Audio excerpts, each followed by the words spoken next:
On tonight's episode, we talk about Michael Keaton coming back as Batman, and Aaron's going to do the Batusi.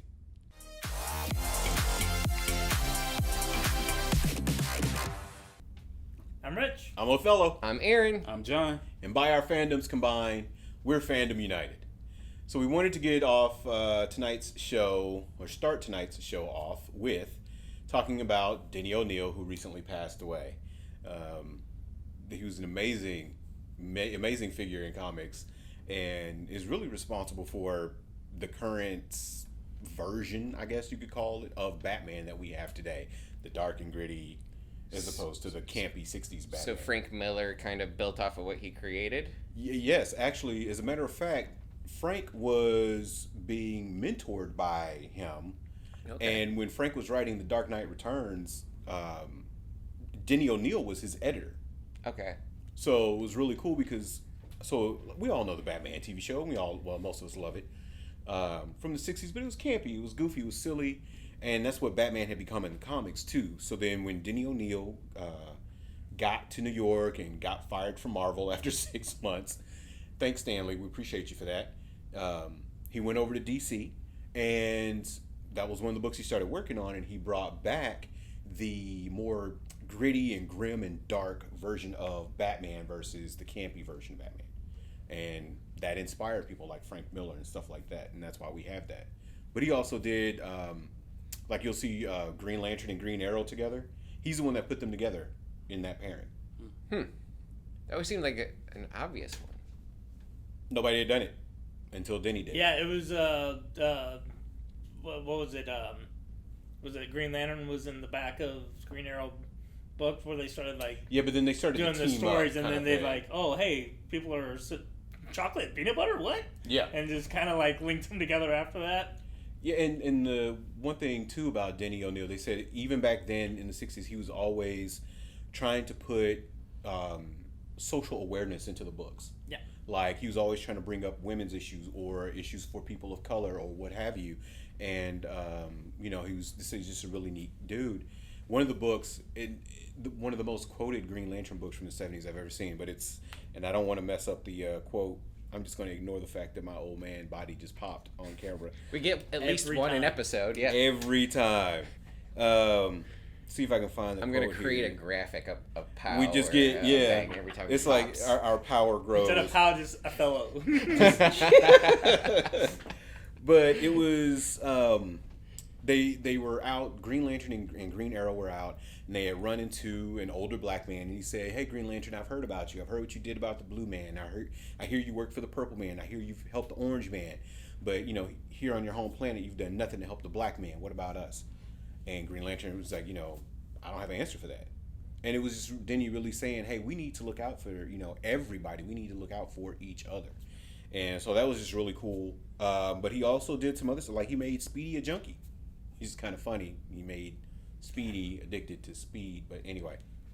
So that was him. I feel like that's an obvious connection. Yeah, you would think your name is Speedy. I pretty much assume that you're a junkie. But he did stuff like that. And he brought some of that more, social relevant stuff into comics and helped kind of change the course of comic book storytelling. So, R.I.P. to Denny O Neil.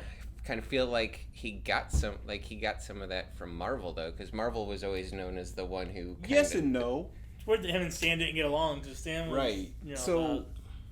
What I didn't know is that Denny O Neil is a hometown boy. He was born here in St. Louis. Mm-hmm. He graduated from St. Louis University. He was working down at a newspaper in Cape Girardeau when he passed the writer's test and got a job at Marvel.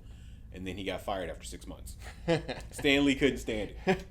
So it might have been, like I said, two of the same personalities. I think they don't mix well together. I think so. And so Denny went to DC. He stayed there for years, and then of course later on, he cut his chops or whatever. Stan actually brought him back to Marvel. So that was kind of cool. But yeah, Denny O Neil has even said that his goal was basically to write so much like Stan that basically they would be you wouldn't be able to tell them apart really. And so he said he felt that he accomplished that goal. I don't know. I think as far as grim and gritty goes, I think Denny probably did it a little bit better. But it is what it is. Because I don't want to spend the whole show talking about Denny. Speaking of, because John brought this up, he's really excited about Michael Keaton coming back as Batman. He's like, what is he gonna say? What is he gonna say? I'm excited about a lot of stuff nowadays. I'm uber excited about it. I mean, it's plain and simple. If you grew up in the '90s, other than Batman the animated series, I mean, where did they get that dark and grittiness from? They got it from the original Batman movie with Michael Keaton. It's a lot of us in the older generations. That's our Batman. Yeah, I agree. I am excited for Michael Keaton coming back as Batman, but how I've always wanted, well, not always, this idea popped in probably 2 or 3 years ago. I really hope that Michael Keaton is the Batman Beyond. I knew you were going to say it. I knew you were going to say it. Yes. We did that in a show like 2 years ago, but I still would love to see that happen. If they're not going to make the full movie, at least like allude to the fact that he's Batman Beyond Batman. And so he's being brought back basically for the Ezra Miller Flash movie, which I guess is going forward. DC or Warner Brothers doesn't care how many fans he knocks out in the nightclub, so that's okay. Had they officially brought Ezra Miller back, or because I've heard his name dropped in all the news. From what I understand, it's still him. It's still his Flash. Okay, bring him back. So basically, it's going to be like a Flashpoint, right? So he's gonna be traveling in time or doing his Flash thing. He's gonna run into Michael Keaton, and they said he's not going to be Thomas Wayne either. Yeah. That was a rumor. Yeah, he's not going to be Thomas Wayne. I like that rumor though. That was a good rumor. No, I like. It is a but decent rumor. He's Bruce. But the talk is hopefully that they still bring in Jeffrey Dean Morgan back. Yeah, that's what I heard. It's Thomas Wayne. Now that would be interesting. So basically, he's going to show up. He's going to be older Bruce Wayne. They even said he's going to be in the suit. That he will be in costume. Oh yeah, because I mean, if they can do that with RDJ, where by those last movies, he was walking around and like a sock, like a green body sock, like in a mocap suit, like whatever. That's true. In the suit. Yeah, but he'll just have to remember to turn and look at people like this. Because he can't turn his stiff neck that they had in the original suit. Yeah, good point. He can't move his neck. So yeah, I mean, I'm excited about that. I am excited. I ain't gonna lie, that got me pretty excited when I heard it. But I'm excited for the same reason Aaron is excited. Because I'm thinking, okay, well, this is a backdoor way that they can give us Batman Beyond. Batman Beyond. Yeah. So make him the old Bruce Wayne. So the quick question is, off the top of your head, who would you want to play Terry? Hi, man. Robert Pattinson. No. No. He does this to me every single. I can't even have a conversation with this man. I can't. He does dumb stuff to me like this. It's stupid. No. What's the kid though that they wanted or that they had to play He-Man? Oh yeah, Noah. I can't remember the guy's name. Yeah, Noah. Noah. He has the look. We'll have to look him up and find his name. Maybe Aaron can put it in the text at the bottom of the screen. I can't remember the young man's name. But he didn't really have the look for He-Man, but he has the look for Terry McGinnis. He has the body build for Terry McGinnis. He looks like Terry. That's my pick. I would like to see him as Terry McGinnis. I don't know enough young actors these days to really have a good. Yeah. I mean, I'm just saying I'm not keeping up with the Hollywood as much as unless they're in a superhero movie already. I don't know. He was like, unless it's on AMC, I don't even know. I don't know where the old people go to watch movies anymore. It used to be in America. When I'm done watching Matlock, it's all about Murder, She Wrote. If it's not a Turner Classic movie, then I don't know what you're talking about. Hold on, let me get up before and look the boy's name up before Shut Mobile up, gets Oh, I know. Honey, Hey. how do I unlock this phone again? This dude. Oh, all right. It's these whippersnappers. So yeah, I would love for it to be like a backdoor Batman Beyond kind of. And there's rumors that there's people that are trying to push instead of Batman Beyond to do Batgirl Beyond, which I think is a mistake. Yeah. Well, the character does exist, but I think they're trying to do it for political reasons as opposed to story reasons. That's what I figured. Yeah. Because Batgirl Beyond did show up. There's a time in the books where Terry had disappeared, and she shows up. Terry too, though. No. It was Terry in his prime as Batman, but he had disappeared. I want to say he had some memory issues, like he got hit in the head or got put in a machine or whatever. Comic book excuse, whatever. And Batgirl shows up and she's taking care of Gotham. Bruce has no idea who it is. All of a sudden, Dick Grayson shows up. Turns out it's his daughter. Okay, I was gonna say because Batgirl was Oracle, and I think she was the commissioner. Yeah, she's commissioner. So Dick Grayson is the mayor of Bloodhaven, and he's tried to create this life where his daughter is away from the costumed adventures. He doesn't even talk about it, blah, blah, blah. Of course. True comic book fashion. She learns about it, and she trains herself basically like Batgirl did originally to say, I want a piece of this action. I want to do this. So somehow she got a suit. I don't know how, but spoiler alert. I mean, just throw that. it already happened. But it's rumored is that she is then going to become Nightwing Beyond.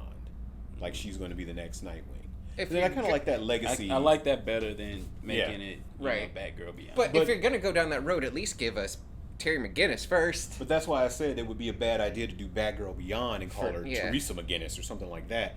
Give us, give you Terry McGinnis, and then if you still want to do Batgirl Beyond, but do that in the natural order of the story, and then give you Nightwing Beyond as well, so she's a hero unto her own, and then you can even have more spin-off movies with her as doing the Nightwing thing in Bloodhaven of the future, and still do the Batman Beyond thing over here in Neo Gotham. I think that would be really cool. I don't think WB has the stones for it though. No, I really don't. I don't think they have the heart for it. I'm really excited about the Batman, but I know why they're doing this Flashpoint, because essentially they want to retry the DCEU. Well, so, and you think it's an easy way they can reset easy way to fix. Once you open that's up, what's great about look. Flashpoint. That's what's great about Flashpoint.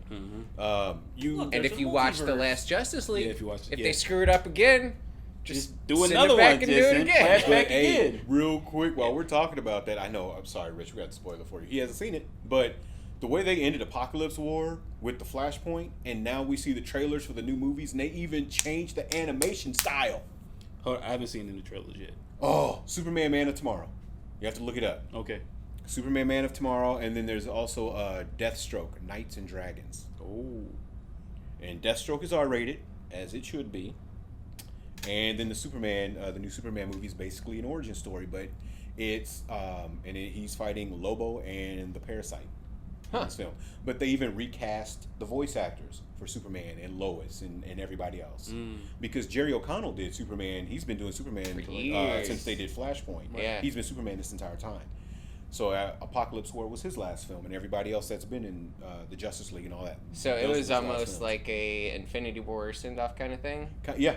Okay. Yeah, and so now basically this new slate of movies, they've recast everybody. Martian Manhunter, Superman, everybody's recast. So that last movie was a Flashpoint. Super, super smart. The dudes who are running WB Animation I've said it before, I'll say it again, they are running circles around the guys that are making the movies. Yeah, that's just crazy. As I said before, I doubt corporate has as much of a stranglehold on animation as they do on, like, they're not blowing as much of a budget on animation as they are on the actual live action. So they are not putting in as much input. You just stop that they're not blowing them like they are on live. That was a lot, wasn't it? Sorry. Go back to the true story. I said a couple of weeks ago, now that we're stuck on DC for a minute, I rewatched Suicide Squad on HBO Max. It's really not that good. I spoke up and said it was. I liked it. It really wasn't. It's that not good. I'm glad you came to your senses. I really came to my senses. But you know what? Because I angered a lot of people with the Snyder Cut. But you know what? I'm happy it's being released.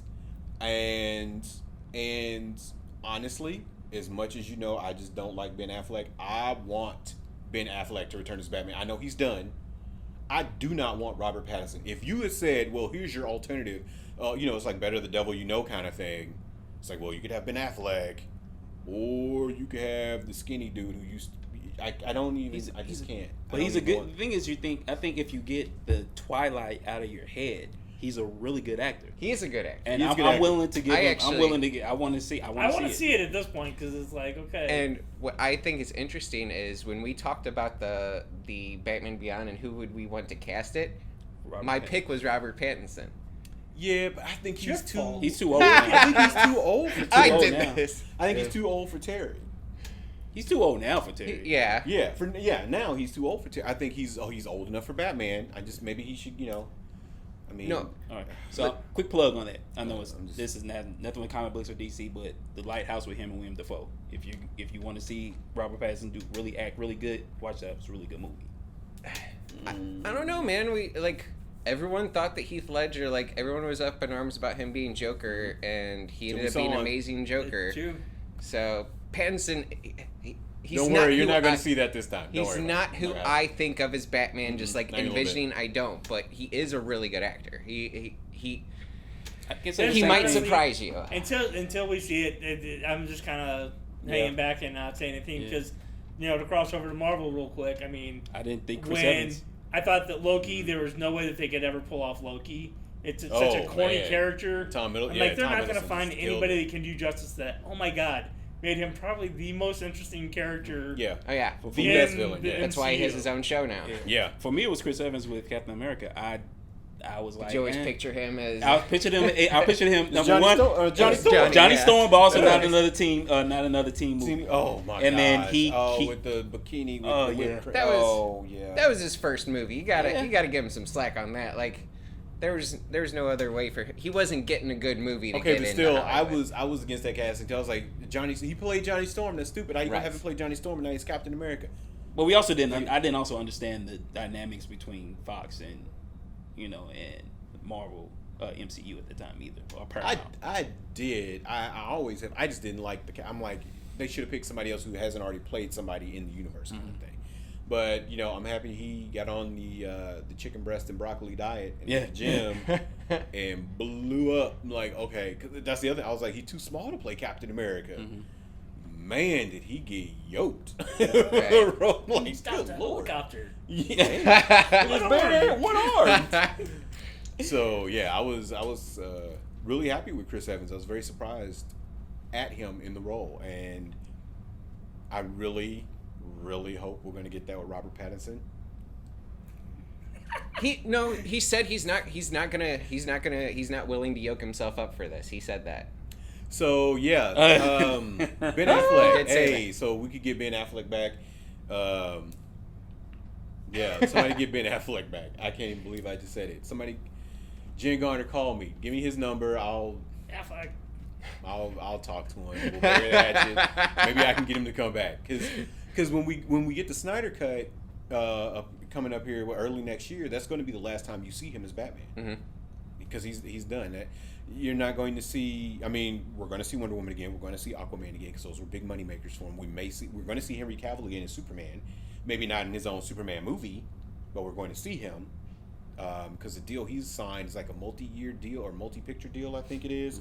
But it's Just like as cameo cameos. deal. So like the Shazam thing at the end, it would have actually been him instead of a stunt guy standing there, that kind of thing. Walk in, do 2 minutes. That'll be $5 million, please. Yeah. Hey. Maybe I could do that kind of I ain't gig. mad Exactly. I ain't mad at you. But what does that mean for other characters like Cyborg? What does that mean for some of the other ancillary characters that have been rotating around them? Do you think one of his cameos is Flashpoint?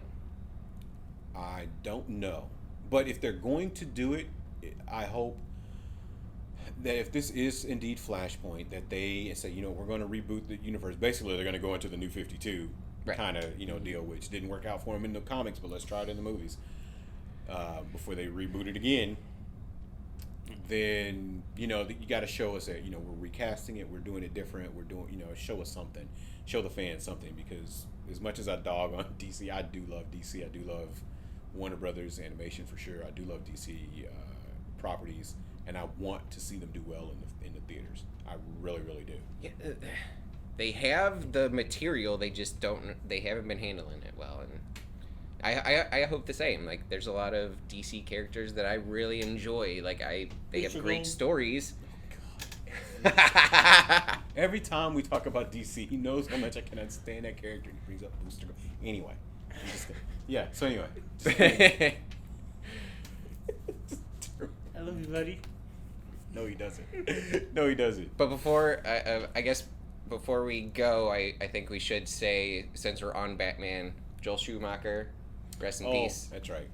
That's right. All the great stuff that Denny O Neil did for Batman, Joel Schumacher tried to ruin it with his Batman films, but I think everyone. I can't say connects anything Joel nice. I'm so happy. Schumacher brought nipples onto Batman. That was his legacy. But not to be too disrespectful, but yeah, whatever. Rest in peace. I was gonna say rest in please, but never mind. You know what? I'm gonna be good. I'm gonna be good. I'm gonna go ahead and end this episode before we get into some serious trouble with the YouTube crowd. So leave us a comment down below. If you enjoyed our conversation, leave us a thumbs up. Hit the subscribe button if you're new, and also make sure you hit the bell notification so that way you'll get notified every time we drop a new video. Who's your pick for Terry McGinnis? And that's the comment I want to see. You guys help educate us. Who is your pick? Who do you want to see as Terry McGinnis? How we went from Denny O Neil and Michael Keaton coming back to Terry McGinnis, because we really want Batman Beyond. We really want Batman Beyond. We really want Batman Beyond. So tell us who we should be rooting for Terry McGinnis. And if they don't like it, I don't care. You can just tell them I said F you. Y'all have a good week. We'll catch you next time.